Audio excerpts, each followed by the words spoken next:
Vamos a escuchar pues al doctor Sebastián López que nos dé una actualización en el tema y sus implicaciones en el paciente anciano. Muy buenos días, muchas gracias, profesor. Yo soy residente de tercer año de Medicina Interna y Geriatría y pues para hablar de este tema vamos a tratar de dejar varios puntos claros porque es un tema gigantesco y sobre todo en lo que hay más evidencia dentro de la evidencia limitada que tenemos. Este es el índice que les propongo. Vamos a hablar qué es la obesidad porque inclusive en su definición hay dificultades, un poco de epidemiología, fisiopatología, para tratar de explicar un poco por qué en el envejecimiento pasa lo que se ve con la obesidad,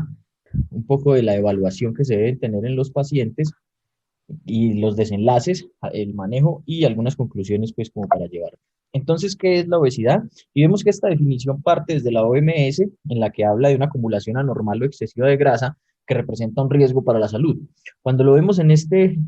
sentido, vemos que se torna un poco simplista para tratar de definir todo el espectro de la obesidad y más aún, como vamos a ver, de la obesidad en el anciano. Entonces, varias sociedades han llegado a considerar que la definición más óptima, digamos, y que reúne más las características que implican este síndrome, es que se trata de una enfermedad crónica recurrente, multicausal, que afecta al equilibrio neuroinmunometabólico y psicosocial, lo que ya nos hace entender que el fenómeno de la obesidad va más allá de simplemente tener una acumulación excesiva de grasa y la definición fisiopatológica inclusive se modifica más allá de eso, como lo veremos más adelante. Entonces, partiendo de esta definición, entendiendo qué es la obesidad, vemos que la mayoría de las clasificaciones que se han hecho y las que están avaladas en el mundo dependen del índice de masa corporal. El índice de masa corporal, como vemos y vamos a analizar un poco más adelante cómo es su desempeño en los ancianos, tiene unas características bien interesantes y es que esta misma gráfica que vemos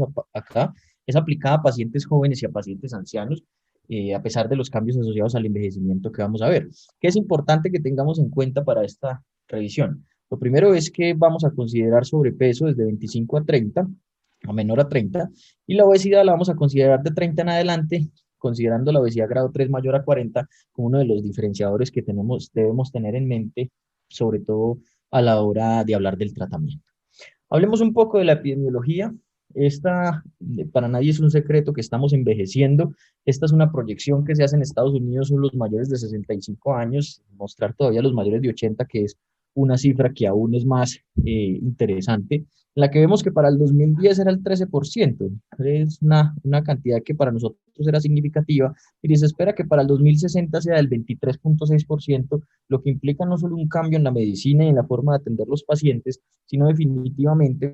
un cambio en el modelo social. ¿Por qué? Porque la mano de obra va a estar envejecida, las diferentes barreras arquitectónicas se deben cambiar y el modelo de atención definitivamente debe enfocarse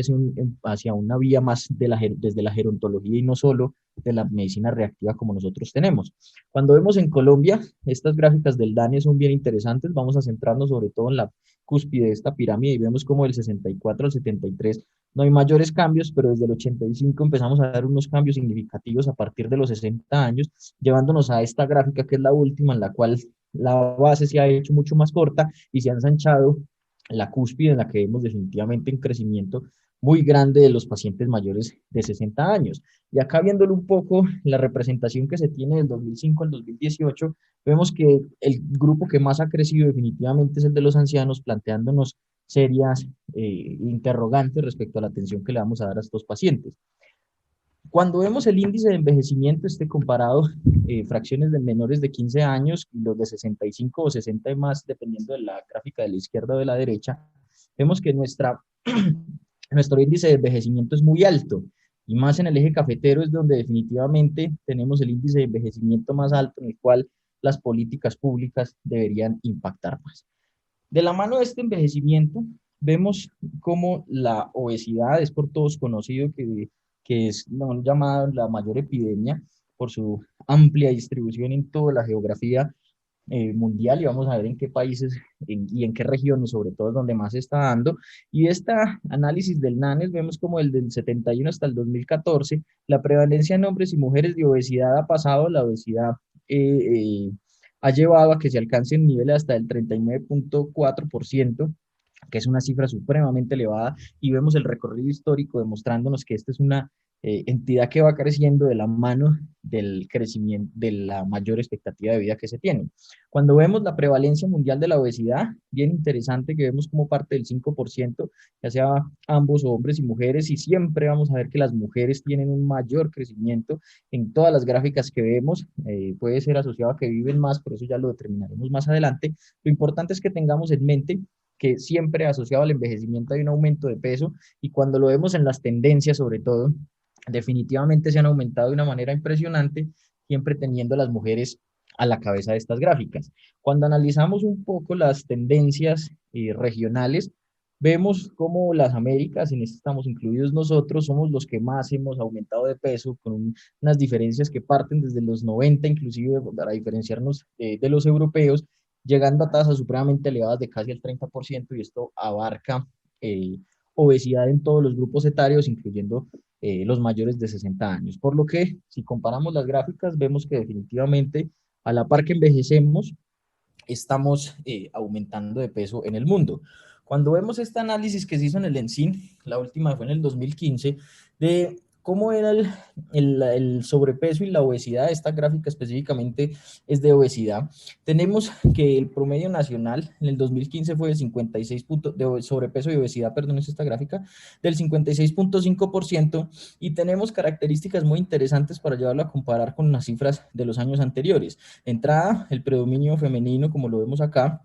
y algo muy interesante es el cambio tan drástico que se tuvo en algunas de las características, incluyendo los que viven en la cabecera, que vamos a ver algunas de estas características. Esto es para pacientes en general mayores de 60 años, pero no tiene una discriminación tan buena en este grupo de edad, por lo que nos vamos a la encuesta SABE específicamente,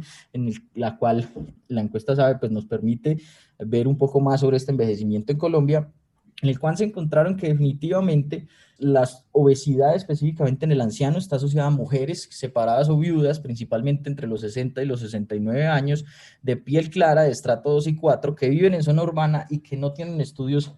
universitarios, básicamente básica primaria o tecnológicos eran los que más se asociaban. Y vemos cómo el porcentaje de obesidad en los grupos de mayor edad de 70 a 74 es del 20%, 75 a 79 del 19%, y esta cifra de mayores de 80 del 12%, lo que nos habla de una gran cantidad de personas, pensando aún más si estamos teniendo esa expansión del envejecimiento y de la obesidad, como les muestro en estas gráficas. Ya teniendo en mente qué es la obesidad y que estamos envejeciendo y tornándonos obesos con el paso del tiempo, vamos a hablar un poco de esa fisiopatología para tratar de entender qué es lo que ocurre y por qué estas dos cosas casi que están ocurriendo al tiempo en nuestro periodo como tal. En el envejecimiento hay varios cambios que pueden ayudar a esto, vamos a contextualizarnos un poco. Y es que la grasa corporal en promedio es del 4% a los 30 años y del 30% a los 70 años, con un cambio en la distribución que pasa a ser básicamente central, y con un gran aumento, sobre todo en las vísceras, que es la grasa visceral la que más tiene riesgo cardiovascular. La masa magra disminuye un 3,6% por década desde los 30 hasta los 70 años, y un 9% de los 70 años en adelante, lo que ya nos prende las alarmas sobre una de las entidades más difíciles de manejar en la geriatría, que es la obesidad sarcopénica. Respecto a la estatura, hablando principalmente del índice de masa corporal, que más adelante volveremos a hablar sobre él, es que los hombres disminuyen 5 centímetros entre los 30 y los 70 años, y las mujeres 8 centímetros, como lo demostró el estudio Baltimore, que les mostraré más adelante. Pero esto de por sí no explicaría, estos cambios tan marcados que vemos en el envejecimiento y las tendencias en la obesidad tan altas, aun cuando se vive mucho más. Recordemos que en SABE las que tuvieron más obesidad estaban entre los 60 y los 69 años, entonces esto definitivamente no lo explica completamente. Inicialmente veíamos cómo la obesidad era entendido en este contexto, en el cual tenemos una disminución del metabolismo dado porque se comía más y se tenía menor actividad física, un poco llevándonos a estos conceptos evolutivos de la pleiotropía antagónica, en la que a nivel evolutivo tuvimos periodos de escasez alimentaria en los que tenían una genética para acumular energía a través de grasa sobrevivían más, pero los cambios evolutivos siempre se dan mucho más lento que los cambios sociales en la historia de la humanidad, entonces ahora estamos pagando un poco estas consecuencias. Estas causas entonces se dividían en tres: que comía más, que tenía menor gasto energético en reposo, o la inactividad física, con todos los condicionantes que tenemos acá, y acá vemos pues el envejecimiento y el sexo como una de las cosas que veíamos anteriormente. Sin embargo,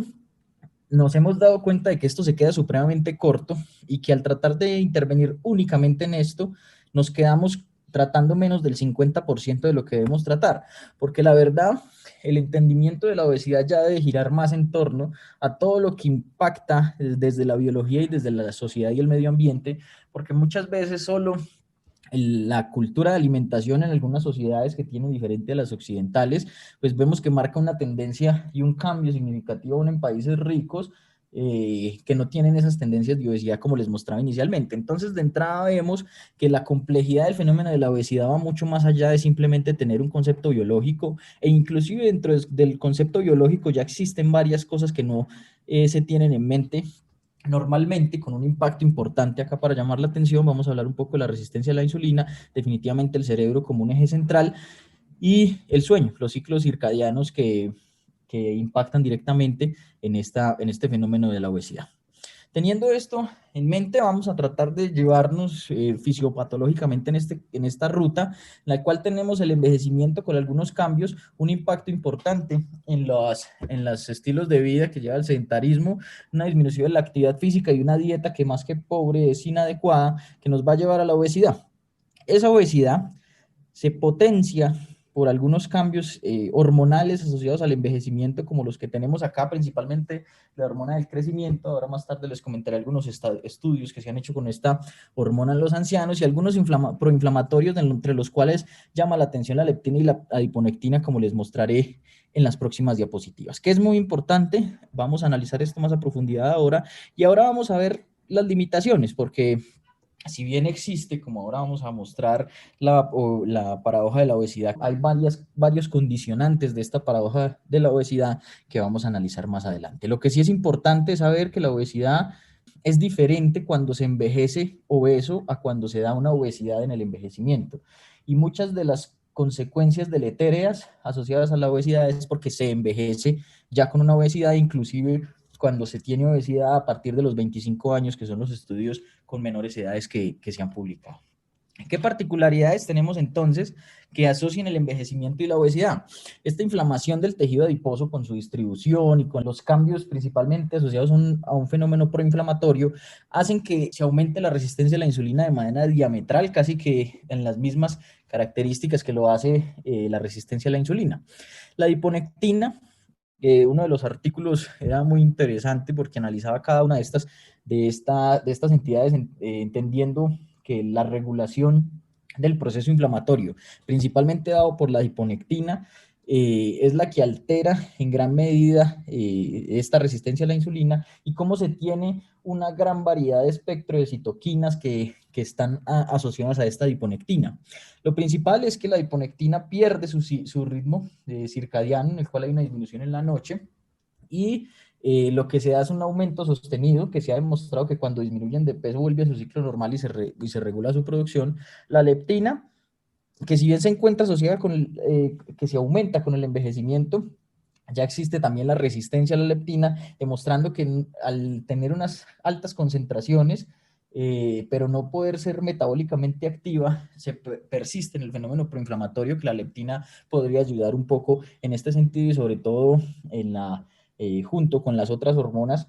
como la grelina, a darnos un poco de la saciedad que se pierde dentro del fenómeno de la obesidad. La disminución de la hormona del crecimiento, con todas sus implicaciones en el envejecimiento, es una de las características que se da dentro de la endocrinología, que debemos tenerla en mente, a pesar de que los estudios no les ha ido muy bien, sobre todo por las reacciones adversas, y como el P53, que tradicionalmente se usa a los fenómenos de cáncer, tiene una importancia muy alta como un regulador de la proliferación celular, y ha sido uno de los ejes en los que se ha tratado de actuar, sobre todo para esta expansión del tejido adiposo, que al estar tan expandido empieza a ocupar otras vísceras, a ocupar las vísceras, pues se sale del tejido celular subcutáneo. Entonces vemos que la fisiopatología va más allá de simplemente los cambios asociados al envejecimiento y tenemos como unos reguladores medioambientales asociados a algunos cambios que vienen desde la adultez, como la diabetes mellitus y demás factores que lleven a un estado proinflamatorio, son los que van a determinar en gran medida que un anciano se torne obeso o no se torne obeso. Teniendo en mente esto, vamos a ver un poco cómo evalúo a un anciano obeso, que es otra de las dificultades que uno encuentra en la literatura, principalmente porque no es sencillo abordarlo a la luz de las características que les acabo de mencionar fisiopatológicas cuando se piensa que es el mismo modelo de evaluar un obeso adolescente y adulto. Lo primero es que el índice de masa corporal es inadecuado para medir la adiposidad en el anciano, y esto es uno de los puntos cardinales que quiero que quede en esta charla, porque el índice de masa corporal, si bien es una medida que sirve mucho para la población y para las gráficas que les mostré inicialmente, al evaluar específicamente a un paciente y específicamente a un anciano, pierde gran parte de su sensibilidad, como lo mostró el subanálisis del NANES. ¿Qué tenemos acá? Que los ancianos pierden estatura, como los mostró el estudio Baltimore, los 5 y los 8 centímetros en hombres y mujeres respectivamente. Una buena medida a nivel poblacional, pero en los casos individuales no es favorable. Y acorde al NANES, entre el 99 y el 2004, la sensibilidad fue del 32.9 en hombres y el 38.5%, lo que nos debe prender las alarmas sobre si definitivamente medir el índice de masa corporal es tan útil como pensamos o si debemos recurrir a otros medios para determinar que un paciente está obeso. Esta modificación entre el patrón de distribución de la grasa es muy importante, porque al analizar el índice de masa corporal, pues simplemente estamos hablando de cuánto tiene, pero no en qué partes ni de qué tipo. Entonces un paciente puede tener un índice de masa corporal elevado, no necesariamente asociado a obesidad, o principalmente dar bajo, que es el principal riesgo, cuando el paciente en realidad lo que tiene es un componente diferente entre grasa y músculo. Ya sabemos que el músculo pesa más, y en el envejecimiento sí que es importante medir el músculo. ¿Qué tenemos entonces? Ya que el índice de masa corporal no le va tan bien, pues hay diferentes medidas para para definir cuál es la adiposidad, y dentro de estas la resonancia y la tomografía definitivamente siguen siendo el gold estándar. Lastimosamente en diferentes medios no se cuenta con una disponibilidad tal para hacer esta medición, y pues en sistemas en los que personas que tienen diferentes tipos de cánceres o requieren cirugías importantes, les es difícil acceder a estos servicios, pues para la obesidad va a ser aún más difícil, por lo que se han empezado a utilizar otras técnicas con una buena validez comparado contra el gol estándar. ¿Qué tenemos entonces? El DEXA es una técnica sencilla, tiene escasa radiación, con un coeficiente de variación que es del 1% para masa ósea y 2 y 3 para masa magra. Este tiene una dificultad, es que no asume los cambios en la hidratación, por lo que en general nos da unos buenos niveles, pero llegado el caso de tener dudas, se requiere utilizar otro que sí lo tenga en mente. ¿Hay disponibilidad de DEXA? Sí,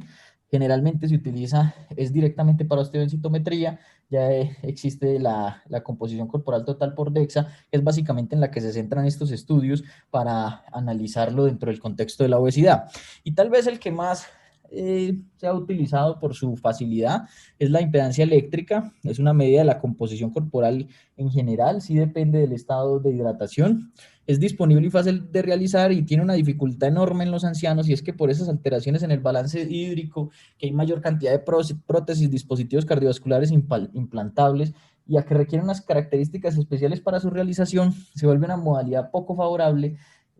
con una correlación con el DEXA, principalmente dependiendo del tipo de equipo. ¿Y cuál tipo de equipo? Los que están validados y comparados con el DEXA son los multifrecuencia, que tengan al menos 8 pares de electrodos, que son la tecnología octapolar, con una disposición en pulgar y palmas al menos, y un dispositivo en talón y en tercio distal del pie, que con estas características son los estudios que se han validado respecto al DEXA.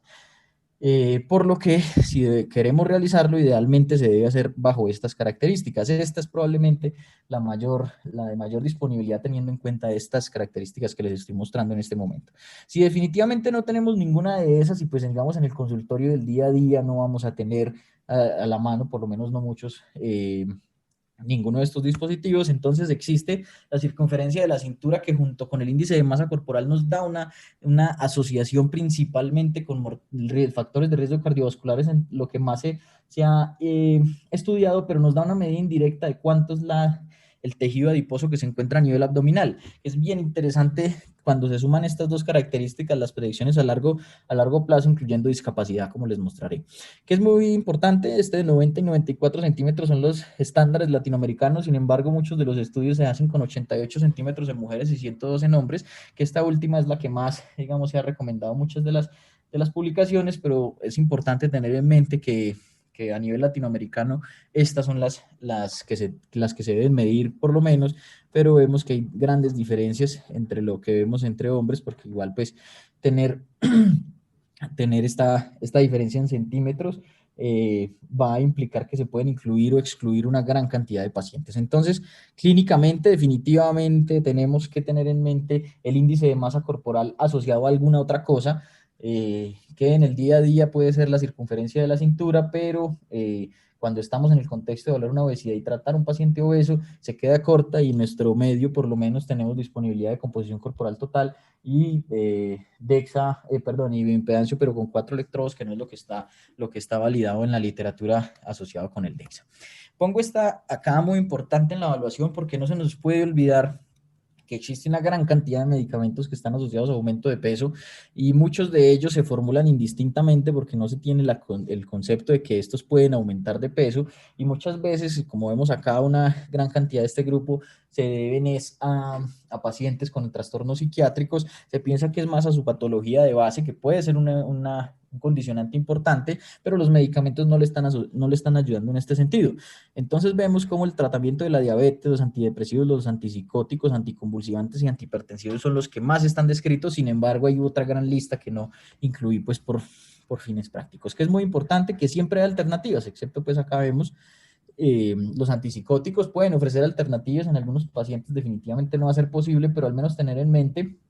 que se puede realizar y hacernos esa pregunta cuando estemos evaluando un paciente obeso. ¿Cuál de los medicamentos no me está ayudando para el desenlace que yo quiero tener? ¿Cuáles desenlaces son importantes desde la geriatría? Y no me voy a detener en riesgo cardiovascular en este momento por consideraciones específicas del envejecimiento y sobre todo porque la principal dificultad la estamos viendo en pacientes por lo menos de 75 años o más, en los cuales las consideraciones deben cambiar un poco. Siempre pensamos también en mortalidad, pero hay otras cosas que pueden ser más importantes para la atención desde la geriatría, inclusive para el mismo paciente. Respecto a la discapacidad, vemos en los que definitivamente cuando analizamos este estudio es muy bueno porque nos muestra cómo el sobrepeso y la obesidad a lo largo de la vida, y lo que hicieron fue medir pacientes de los 25, de los 50, de los 70, 79 años que tuvieran obesidad para ver cómo les iba respecto a discapacidad en las actividades de la vida diaria y sobre todo alguna limitación en la movilidad. ¿Qué tenemos en esta gráfica entonces? Que definitivamente los pacientes que habían tenido obesidad a los 25, 50, entre los 70 y los 79 eran los que tenían un mayor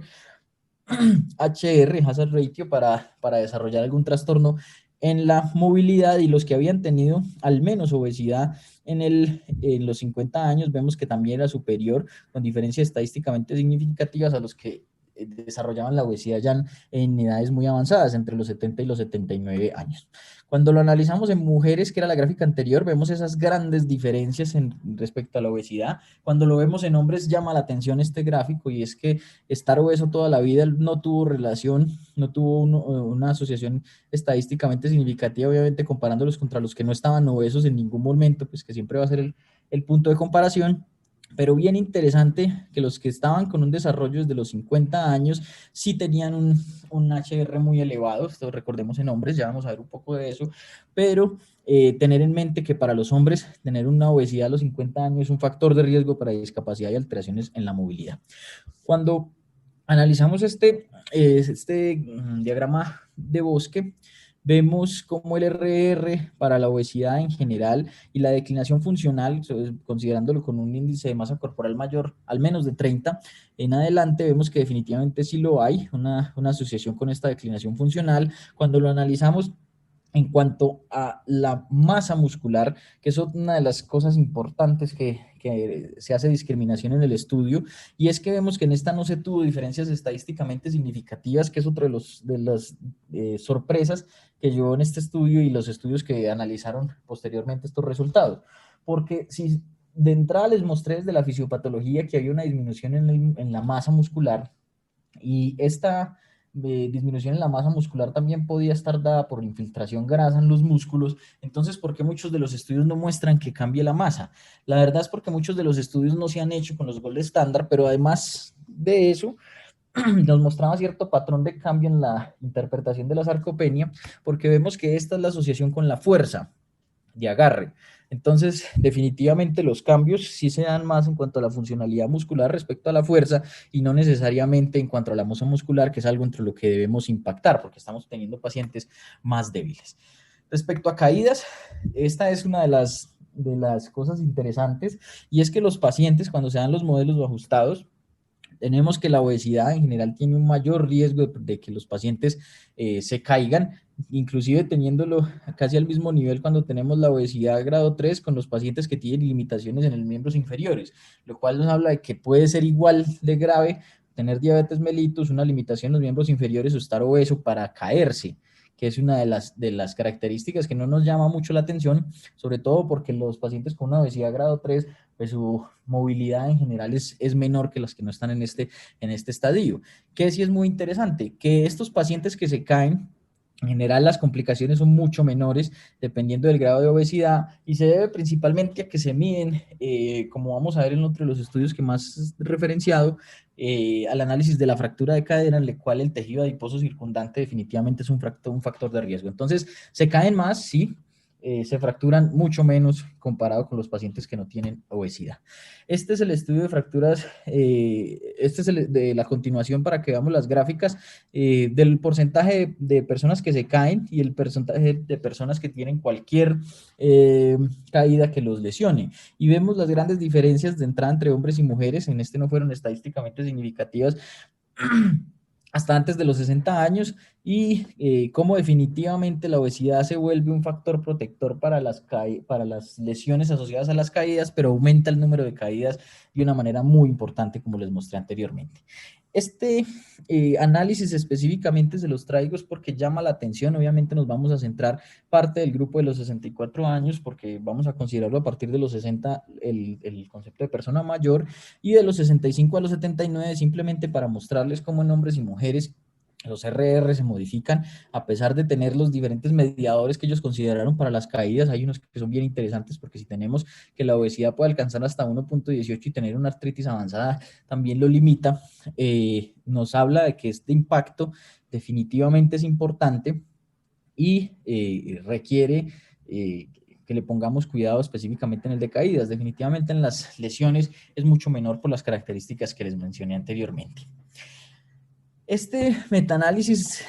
nos muestra los estudios prospectivos que se han analizado entre fractura de cadera, que es uno de los principales desenlaces que se mide. Tenemos las fracturas de cadera, las fracturas vertebrales y las fracturas de radio como una de las que más trata de dar la literatura, principalmente porque están asociadas a fracturas con un patrón de osteoporosis. Existe el otro patrón que es asociado a la obesidad, en el cual principalmente está dado por los miembros inferiores, esguinces y fracturas de tobillo. Y estos patrones han condicionado muchas de las investigaciones. Que es interesante, estos fueron de estudios prospectivos, como vemos, encontraron que tener la obesidad es un factor protector muy importante para tener lesiones y para tener principalmente fractura de cadera, pero como les he mencionado varias veces, los ancianos se caen más cuando tienen obesidad. Definitivamente, a pesar de estar ajustado o no ajustado, sigue siendo un factor protector para las fracturas. Este último, en cuanto a los desenlaces, es deterioro cognitivo porque ha ganado gran importancia en la publicación de sus estudios y porque existe ciertas encontrones estadísticos y sobre todo en los estudios respecto a si la obesidad en sí es un factor de riesgo para deterioro cognitivo o no. Este estudio fue el que me pareció que recogió más información y analizó desde el sobrepeso y la obesidad en la menor de 60 años, adultos menores de 60 años y los ancianos para el desarrollo de la demencia. Esta fue una revisión sistemática y metaanálisis con estudios longitudinales, que fue principalmente el análisis por el que me gustó. ¿Y qué nos muestra este estudio? Que además de evaluar la enfermedad de Alzheimer, también el hecho de desarrollar demencia vascular y demencia después de un ACV, tenemos varias características de los que tenemos que diferenciar. Primero, tenemos acá pacientes menores de 65 años, entre los cuales vemos como los HR en general casi todos son positivos para hacer una asociación importante, y cuando nos pasamos hacia los ancianos mayores de 65 años, definitivamente muchos de estos no se dan, y tenemos hallazgos que muestran que puede ser hasta un factor protector tener sobrepeso y obesidad en los pacientes mayores de 65 años, sobre todo tener más de un índice corporal, de masa corporal mayor a 30, como lo vemos en estos estudios. ¿Qué concluye este estudio? Que es las tres más interesantes. Lo primero es que la obesidad tardía, por encima de los 65 años, tiene una asociación negativa con el desarrollo de la demencia. La obesidad luego de los 50 años aumenta el riesgo de demencia, lo que nos habla de la importancia y las diferenciaciones tan grandes que hay que hacer entre que un anciano se torne obeso cuando ya está anciano, o que venga con una obesidad desde la adultez. Y que existe la paradoja de la obesidad también en la demencia. ¿De dónde sale este término de paradoja de la obesidad y por qué lo hemos aplicado en muchas cosas, incluyendo la demencia? Partido de este estudio del 2002, en el que Grunberg lo que hizo fue ver que los pacientes que eran llevados a intervención cardíaca se morían mucho menos los que tenían un índice de masa corporal elevado, y cuando estaban en un índice de masa corporal muy elevado, inclusive mayor a 40, muchos de estos estudios demostraban que era inferior, teniendo diferencias estadísticamente significativas en pacientes mayores de 70 años.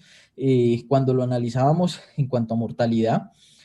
vemos las grandes diferencias que se tienen contra los pacientes que tenían un índice corporal de masa corporal normal contra los que estaban obesos. Desde ese momento entonces se consideró que estaba la paradoja de la obesidad y por qué estos pacientes sobrevivían más y en general resistían más muchos de las avatares de la vida, y empezaron a hacerse múltiples estudios. ¿Qué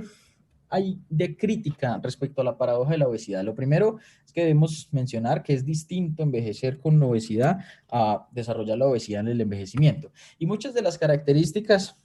que se evalúan en esta paradoja de la obesidad, en el que puede ser un factor asociado a la supervivencia, es que definitivamente el índice de masa corporal no nos va a discriminar entre qué es grasa visceral y grasa subcutánea, por lo que pueden ser pacientes con un altísimo riesgo cardiovascular o no, y esto no lo podemos diferenciar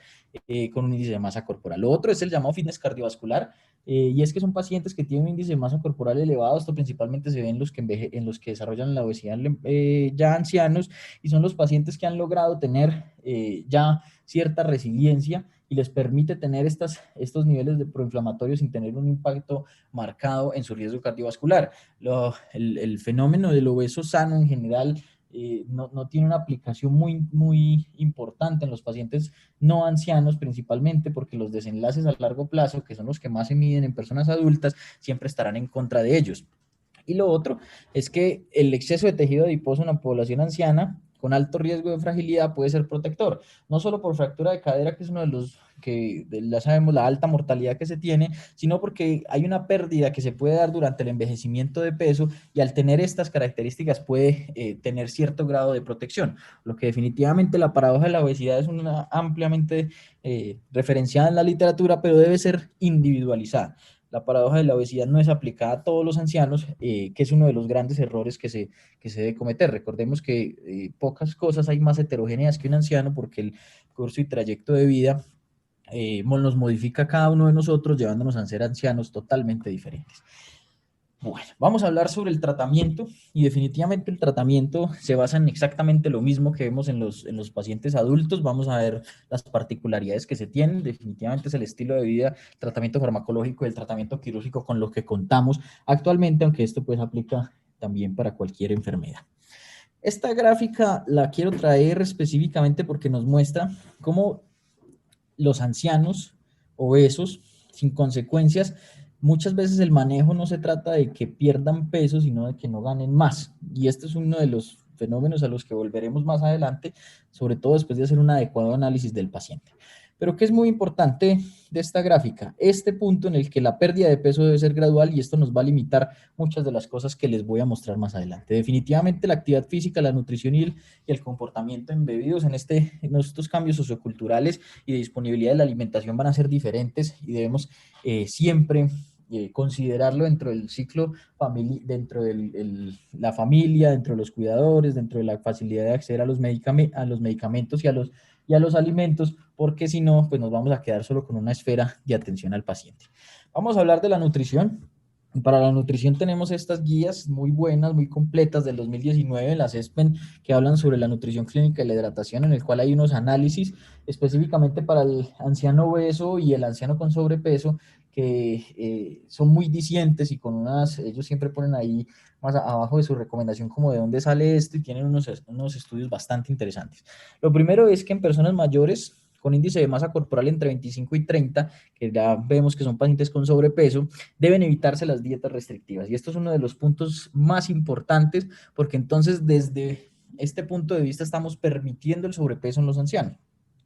Cuando analizamos de dónde sale esto, vemos que, entre comillas, el índice de masa corporal ideal para los ancianos gira alrededor de 27 kilogramos por metro cuadrado y deberíamos considerarlo muchas veces como un punto de partida para saber si un paciente está o no está con sobrepeso, específicamente considerando las otras características médicas que lo acompañan. Entonces, la recomendación es que en estos pacientes no se hagan intervenciones dietarias y solo se deben hacer, acorde al ESPEN, es cuando el índice de masa corporal es de al menos 30 kilogramos por metro cuadrado. Ahora, ¿qué pacientes definitivamente se les debe hacer intervenciones para la disminución de peso? Y acá es muy importante de esta recomendación, es que solamente se deben considerar luego de un análisis importante y cuidadoso de los riesgos y los beneficios individuales que pueda ofrecerle a ese paciente. Y vamos a ver al final por qué somos tan precavidos en cuanto en que un anciano pierda peso, porque normalmente en cuanto a un adulto o a un adolescente, inclusive en un niño, pues siempre pensamos que ojalá pierda y pierda harto. Ya vamos a ver por qué el envejecimiento esto no es tan sencillo. ¿Qué tipo de restricción calórica? Lo primero es que ellos están en contra de una restricción calórica severa y lo máximo que recomiendan es que debe ser moderada, disminuyendo 500 kilocalorías día las necesidades estimadas, pero siempre manteniéndola entre 1000 y 1200 kilocalorías día, lo que ya nos marca una diferencia importantísima en las dietas restrictivas que tenemos con los adultos. ¿Cuál es la meta de pérdida de peso? Una disminución de 0.25 a 1 kilo por semana para lograr al menos en 6 meses una reducción del 5 al 10% del peso, que es en el 5% el punto de corte que normalmente se tiene en todos los estudios, inclusive en las recomendaciones y aprobación de los medicamentos por la FDA, para considerar que es significativo. Entonces vemos que estamos planeando un paciente de pérdida de peso a 6 meses, o sea, que pierda este paciente el 5% a 6 meses, no antes. Y mantener una ingesta de proteínas de al menos 1 gramo por kilo, inclusive 1.2 gramos por kilo, que es uno de los parámetros importantes para tratar de mantener esa cantidad disponible de aminoácidos, porque en los ancianos existe cierta resistencia a la generación de masa muscular, por lo que se debe tener una mayor cantidad de aminoácidos. Que es bien interesante, pues hay dificultades con esto, principalmente porque no se sabe si para calcular este peso debe ser con el ideal o con el peso real del paciente. Nos recomiendan que sea con el real y otros con el peso ideal, principalmente para tener unas necesidades satisfechas. Y otras bien características es que este consumo proteico después de una actividad física vigorosa en los ancianos, que estamos específicamente hablando de pérdida de peso, no ha demostrado que aumenten su masa muscular, a pesar de que estudios que ya hemos visto en sarcopenia sí lo demuestren.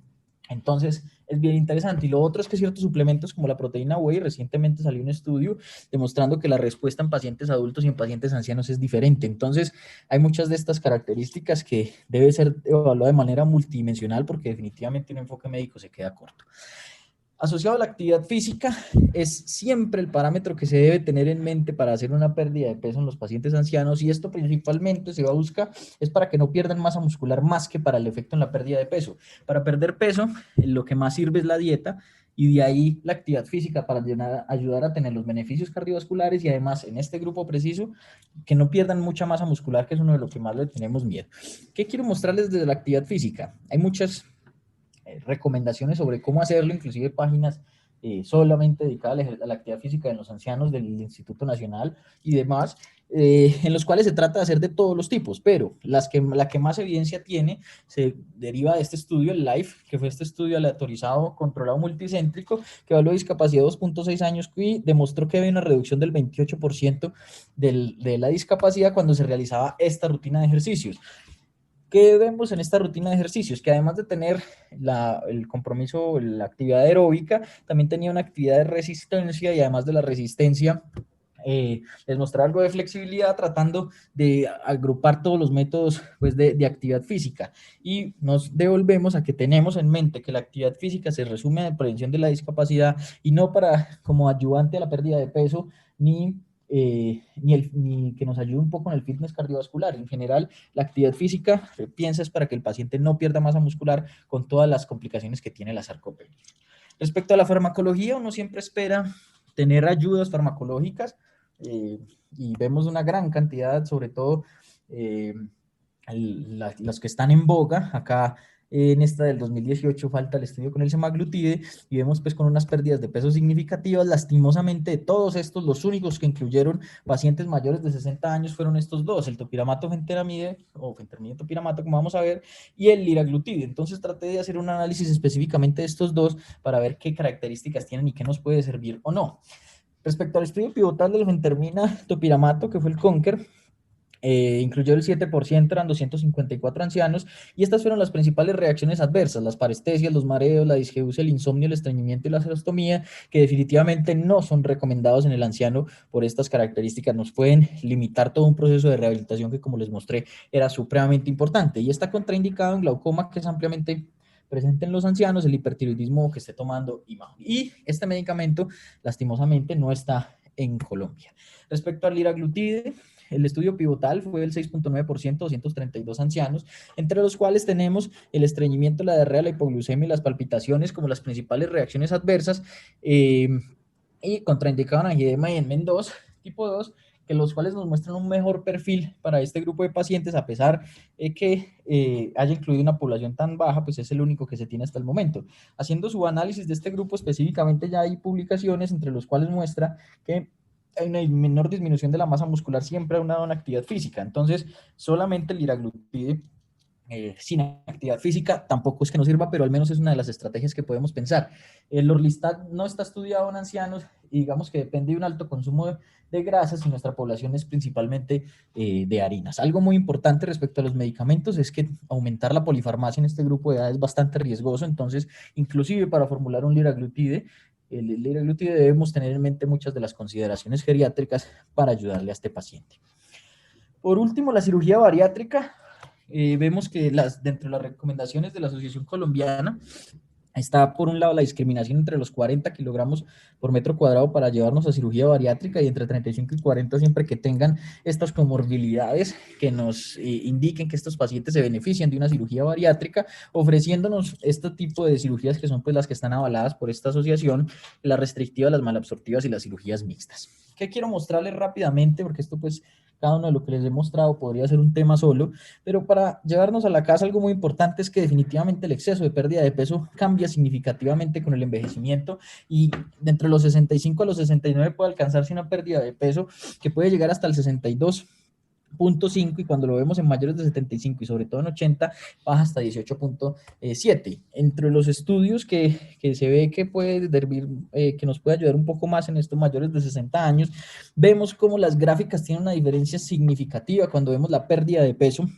que se tienen estos pacientes. Y algo que les quiero llamar la atención de entrada para una de las conclusiones que llegamos con cirugía bariátrica es que recordemos que la pérdida ideal a los 6 meses debe ser entre el 5 y el 10%. Para que una cirugía bariátrica sirva en general y no consideremos otras medidas, pues deben tener, además de las indicaciones que les acabé de mencionar, pues que tenga una pérdida significativa, y vemos como mayores de 60 años se alcanza a los 6 meses una pérdida del 20%, lo cual es supremamente riesgoso para el anciano. Ya vamos a ver en qué es riesgoso. Cuando analizamos directamente las complicaciones postquirúrgicas inmediatas, pues la verdad es que nos muestran que hay unos cambios en las diferentes patologías que esperábamos que mejoraran al disminuir de peso, con unas complicaciones quirúrgicas recientes que no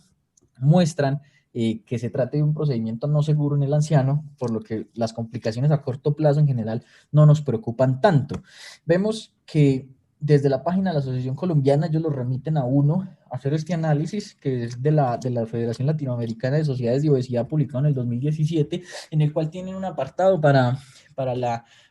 los pacientes ancianos, y definitivamente esta es la principal conclusión cuando se tiene hablando de cirugía, y es que los sujetos que son sometidos a cirugía, que son menores de 60 años, existen experiencias y por lo general con buenos resultados, aunque el procedimiento no normado para este grupo etario, acá es mayores, les quedó mal a ellos. Debiéndose seleccionar adecuadamente al paciente por la existencia de potenciales complicaciones perioperatorias y posteriores, particularmente intensificación de la sarcopenia, osteoporosis y carencias nutricionales. Entonces ellos definitivamente no la recomiendan en mayores de 60 años, siempre y cuando se tenga en mente una valoración adecuada y sobre todo teniendo en mente la sarcopenia, la osteoporosis y las carencias nutricionales como una de las complicaciones. ¿Qué es lo que pasa? ¿Por qué nos da miedo que los ancianos pierdan peso? Definitivamente. Y aquí quiero mostrarles la interrelación tan importante y tan amplia que existe entre el hueso, el músculo, el cartílago y los tendones y el tejido adiposo como una de las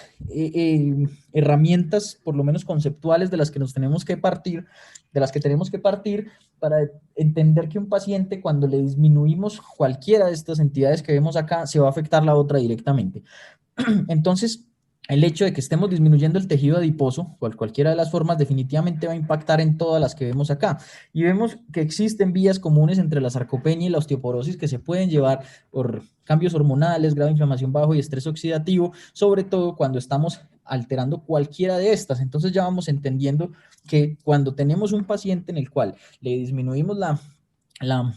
carga mecánica y estamos alterando estos factores de crecimiento, definitivamente la densidad mineral ósea va a disminuir y se nos olvida muchas veces que el tejido adiposo, el cartílago y el tendón hace parte de este complejo, por lo que la osteosarcopenia debería incluir todo este espectro de tratamiento. De hecho, muchas investigaciones y muchas ya realizadas con el del doctor Gustavo Duque, vemos que está evaluando el impacto que tienen muchos antirresortivos sobre la fuerza, principalmente basándose en este modelo conceptual.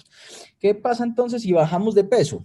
Cuando hay una descarga mecánica, y esto es similar a lo que ocurre en los pacientes que están viviendo, en las personas que se van al espacio, es que esta disminución en la carga mecánica definitivamente tiene unos cambios significativos en cuanto a la pérdida de peso y al índice y a la densidad mineral, o sea, que son estadísticamente significativos a medida que se va perdiendo porcentaje de peso, y esto principalmente en los ancianos, pero en los adultos mayores, en las personas mayores, tiene una mayor relevancia.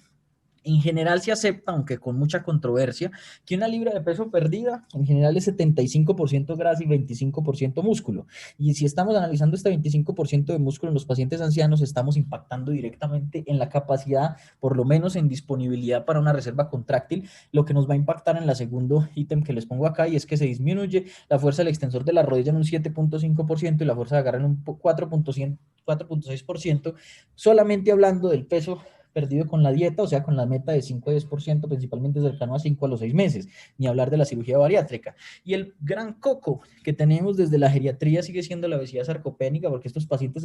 se les juntan los desenlaces negativos de ambas. Son pacientes que tienen todo el riesgo cardiovascular, sobre todo si se envejece con obesidad,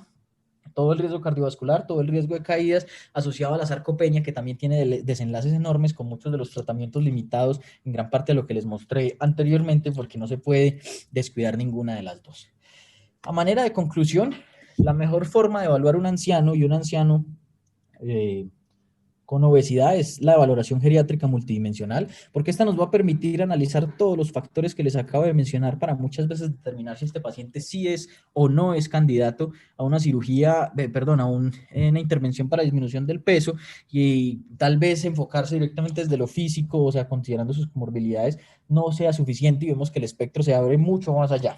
¿Por qué se abre mucho más allá? Porque si bien el tratamiento es multidisciplinario, que eso es innegable, muchas de las cosas que les mostré escapa muchas veces a nuestra capacidad como médicos, el abordaje desde la visión geriátrica es menester, por lo que les acabé de mostrar. Los principios gerontológicos normalmente no se integran a la evaluación, y dentro de ellos la participación social puede ser uno de los limitantes o de los factores a favor de ese paciente. Lo otro es que la percepción de vejez y enfermedad en las personas entrenadas en geriatría es diferente a las que no están entrenadas, y lo otro es que muchas veces los ancianos, el enfoque se debe hacer hacia el presente. Entonces yo ofrecerle a un paciente anciano que va a tener beneficios en general a los 15 años, pues probablemente un paciente de 75 años no le sea tan interesante entrar a este procedimiento, porque probablemente no viva para ver sus beneficios. Entonces muchas veces se debe centrar en el ahora, al contrario de lo que uno ve muchas veces en los pacientes más jóvenes. Conclusiones de esta charla: entonces, la obesidad es una epidemia que alcanzó a las personas mayores. La paradoja de la obesidad debe ser analizada en cada paciente. Se requieren más estudios, principalmente sobre los fármacos. Como ya les mostré, la literatura es muy escasa. La interacción músculo, hueso, tendón y cartílago se hace más evidente en el envejecimiento. La valoración geriátrica es el eje fundamental indiscutiblemente y siempre se debe tener un equipo multidisciplinario. Muchas gracias.